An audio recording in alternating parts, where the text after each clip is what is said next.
Ayan, magandang hapon mga kababayan, mga kaibigan, mga idol. At tayo po dito na sa taas ng bundok. Ayan, dito sa may Bataan. Ayan, makita po niyo bundok ng Bataan, mga idol. Bago po sa lahat, nagpapasalamat ako sa inyo na marami. Maraming salamat. Sa una nga po pala mga kababayan, meron po akong babanggit sa inyo na napanood ko lang po ngayon. Bakit si Papa Rab po ay nandun kay Monique? Ano po ang ibig sabihin? Ano po masasabi nyo? Anak po ni ka-business yun. Ayun, di po ba mga kababayan? Bakit po siya nandun kay Monique? Porket ako po ay nakikita nilang panay ang video ng panay video. Ano po ang ibig sabihin nila at sila po ay na kay Monique? Sana Papa Rab, yung ginagawa mo na yan, sana malinis. Wala kang idadamay ng mga tao. Kasi pati picture ko, dinamay mo pa sa bata. Sa bata, hindi naman si Lele yung bata. Hindi po si Lele yung mga bata, mga kababayan. Yung bata po, ibang bata, alaga ni Monique. Sinama po yung aking video. Yun, di po ba mga kababayan? Kaya po mga kababayan, subaybayan na lang natin kung ano yung mga video ni Papa Rab na ipalalabas. Na tingnan lang po natin, huwag muna natin siyang huhusgahan. Kaya nga po, panurin na lang po natin ang kanyang mga i-upload mga video. I-upload na mga video. Kayo po na lang ang huhusga. Ako Papa Rab, nananahimik na. Nananahimik na ako. Ang tatay mo mismo nagsabi na si Monique ay walang kwentang tao. Sinabi ni ka-business po yan. At si Monique po ay adik. Kaya hindi na niya tutulungan. Si Monique, siya po ay adik. Ngayon po, ang anak ni ka-business, nandun po ngayon kay si Papa Rab, nandun ngayon kay ka-business, si Monique. Napanood to. Sana Papa Rab, kumuha ka na ng magandang video na mabibidyo mo. Dahil si Monique, pag wala kang pera, gagawan ka na ng paninira. Kamukha ng tatay mo. Ano sabi sa tatay mo ni Monique? Walang kwenta si ka-business. Dahil do po si ka-business, puro pangako. Hindi naman po niya tutuloy ang pagtulong. Sinabi po ni Monique yan, mga kababayan. Wala raw po kwentang brother si ka-business. Sinabi po yan ni Monique.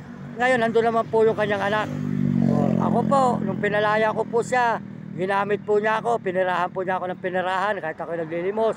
Dahil po puro bata po dinadahilan niya sa akin, kailangan ng pagkain, kailangan ng ulam. Binibigyan ko po araw-araw. Nung hindi ko na po siya mabigyan, naging masama ka na po sa kanila. May haro na po paninira. Ginawan ka na po nila ng paninira. Kaya po sila nilubayan ko, mga kababayan. Hindi po ba? Kaya ngayon mga kababayan, masasabi ko sa inyo, si Monique po walang kwentang tao. Ngayon po, yung anak ni ka-business, nandun po ngayon kay Monique. Mapapanood po siguro nyo yung upload ni Papa Rab.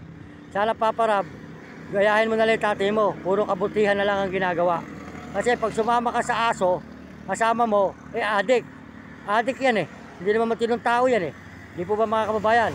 Ngayon, pag gagawin sinawaan na yan, at wala ka na maibigay na pera, kawawa ka na kay Monique. Marami ka ng paninira na gagawin ni Monique. Marami ka ng paninira. Ganun po ginagawa sa akin ni Monique, mga kababayan. Ayun, husgahan na lang po natin si Papa Rab. Tayo po tuloy-tuloy sa pagbibideo mga kababayan dito sa may Bataan. Ayan.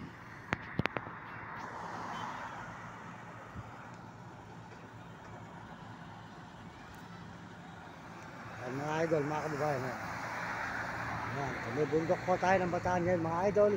At tayo po yung kasulukuyan maglalakad ngayon. Papunta tayo ng Olongapo naman, Olongapo. Olongapo.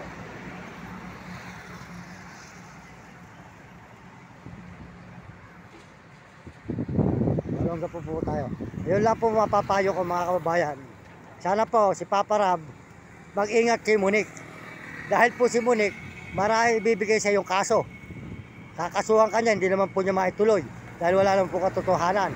Marami po sa paninira na ginagawa. Kamukha po sa akin, ano po paninira ginawa nila sa akin. Pati sa anak niya, ginagawa niya ako ng paninira. Tapos sa tama mga kababayan. Gusto na lang po yun si Papa. Tuloy-tuloy po tayo rito sa may Bataan po. Papuntang Sambales tayo mga idol, mga kaibigan. Okay, good morning. Tuloy-tuloy po tayo dito.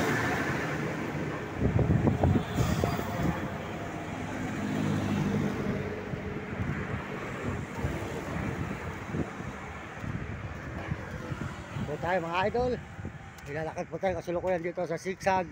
Magbaba po tayo ng Olongapo, papuntang Olongapo mga idol, mga kababayan. Yan, Sigsag.